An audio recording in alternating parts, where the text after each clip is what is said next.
Plus de 16 000 personnes s'étaient rassemblées à Mont-de-Marsan le samedi 18 septembre afin de défendre les chasses traditionnelles et le monde rural, menacés suite à un arrêté du Conseil d'État interdisant certaines pratiques de chasse aux oiseaux.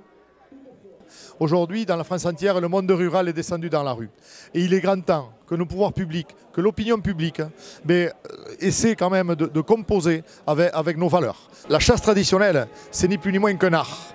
C'est un art d'aimer la nature, d'aimer les animaux, d'être plus rusé que l'animal et non pas tirer un simple coup de fusil sur l'animal. C'est l'attirer avec des appelants, avec des ruses. C'est tout un art. Et malheureusement, c'est très difficile à expliquer comme ça à un micro, mais il faut venir le vivre.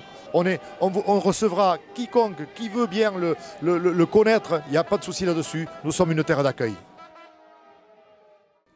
Depuis les arènes de la ville, les manifestants avaient effectué une boucle de 4 km durant près de 3 heures, et ce malgré la pluie, et avaient ainsi marqué l'histoire du département.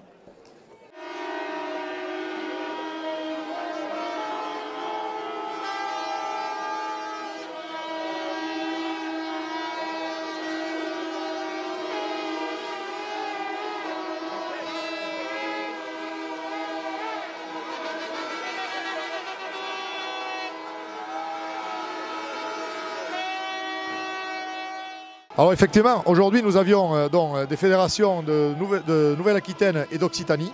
Donc effectivement, ça draine quand même le sud-ouest, mais pas que. Il y avait aussi des délégations de l'Allier, des Ardennes, comme quoi quand même la passion est quelque chose qui est ancré dans notre ADN. Alors la manifestation s'est hyper bien déroulée, une fois de plus. Le monde rural a ses valeurs, et il l'a encore prouvé aujourd'hui avec une manifestation tout à fait revendicative, mais vraiment pacifiste, où il n'y a pas eu de débordement. Chacun donc a revendiqué ses positions, mais alors dans une ambiance, je dirais, conviviale.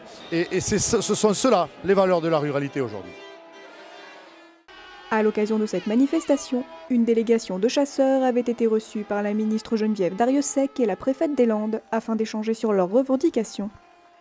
Alors, Madame la préfète et Madame la ministre Geneviève Darrieussecq nous ont assuré que le gouvernement, bien sûr, mettait tout en œuvre pour remotiver ces arrêtés. Nous savons très bien qu'ils seront attaqués en suivant et seront bien sûr à l'appréciation du juge du Conseil d'État.